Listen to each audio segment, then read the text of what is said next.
इंसान की मौत हो जाती है, लेकिन कहते हैं कि आत्मा अमर रहती है, वो नहीं मरती। ऐसा क्यों होता है? इसके पीछे एक चौंकाने वाला सच है, जानिए।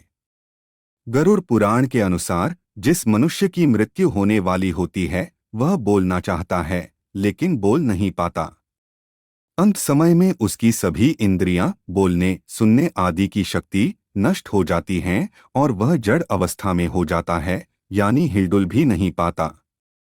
इसके बाद उसके मुंह से झाग निकलने लगता है और लार टपकने लगती है। उस समय दो यमदूत आते हैं। उनका चेहरा बहुत भयानक होता है, नाखून ही उनके शस्त्र होते हैं।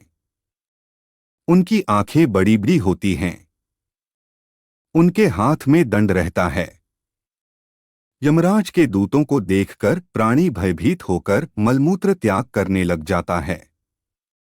उस समय शरीर से अंगुष्ठ मात्र, अंगूठे के बराबर जीव हाँ हाँ शब्द करता हुआ निकलता है, जिसे यमदूत पकड़ लेते हैं। यमराज के दूत उस शरीर को पकड़कर उसी समय यमलोक ले जाते हैं, जैसे राजा के सैनिक अपराध करने वाले को पकड़कर ले जाते हैं। उस पापी जीवात्मा को रास्ते में थकने पर भी यमराज के दूत डराते हैं और उसे नरक में मिलने वाले दुखों के बारे में बार बार बताते हैं। यमदूतों की ऐसी भयानक बातें सुनकर पापात्मा जोर जोर से रोने लगती है, किंतु यमदूत उस पर बिल्कुल भी दया नहीं करते। इसके बाद वह अंगूठे के बराबर शरीर यमदूतों से डरता और कांपता हुआ, कुत्तों के काटने से दुखी हो, अपने पापों को याद करते हुए चलता है। आग की तरह गर्म हवा तथा गर्म बालू पर वह जीव चल नहीं पाता है और वह भूख प्यास से तड़पता है। तब यमदूत उसकी पीठ पर चाबुक मारते हुए उसे आगे ले जाते हैं। वह जीव जगह जगह गिरता है और बेहोश हो जाता है, फिर उठकर चलने लगता है। इस प्रकार यमदूत जीवात्मा को अंधकार वाले रास्ते से यमलोक ले जाते हैं।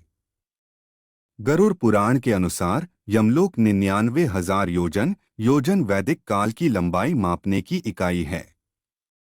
एक योजन बराबर होता है 4 कोस यानी 13 से 16 किमी है।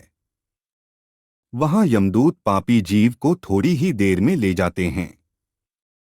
इसके बाद यमदूत उसे सजा देते हैं। इसके बाद वह जीवात्मा यमराज की आज्ञा से यमदूतों के साथ फिर से अपने घर आती है। घर आकर वह जीवात्मा अपने शरीर में पुनः प्रवेश करने की इच्छा करती है, परंतु यमदूत के बंधन से वह मुक्त नहीं हो पाती और भूख प्यास के कारण रोती है। पुत्र आदि जो पिंड और अंत समय में दान करते हैं, उससे भी प्राणी को तृप्ति नहीं होती, क्योंकि पापी लोग को दान श्रद्धांजलि द्वारा तृप्ति नहीं मिलती। इस प्रकार भूख प्यास से युक्त होकर वह जीव यमलोक जाता है। इसके बाद पापात्मा के पुत्र आदि परिजन यदि पिंडदान नहीं देते हैं, तो वह प्रेत रूप हो जाती है और लंबे समय तक सुनसान जंगल में रहती है। गरुड़ पुराण के अनुसार मनुष्य की मृत्यु के बाद 10 दिन तक पिंडदान अवश्य करना चाहिए। उस पिंडदान के प्रतिदिन 4 भाग हो जाते हैं। उसमें 2 भाग तो पंचमहाभूत देह को पुष्टि देने वाले होते हैं, तीसरा भाग यमदूत का होता है तथा चौथा भाग प्रेत आत्मा खाता है। 9वें दिन पिंडदान करने से प्रेत आत्मा का शरीर बनता है। 10वें दिन पिंडदान देने से उस शरीर को चलने की शक्ति प्राप्त होती है। यमदूतों द्वारा 13वें दिन प्रेत आत्मा को बंदर की तरह पकड़ लिया जाता है।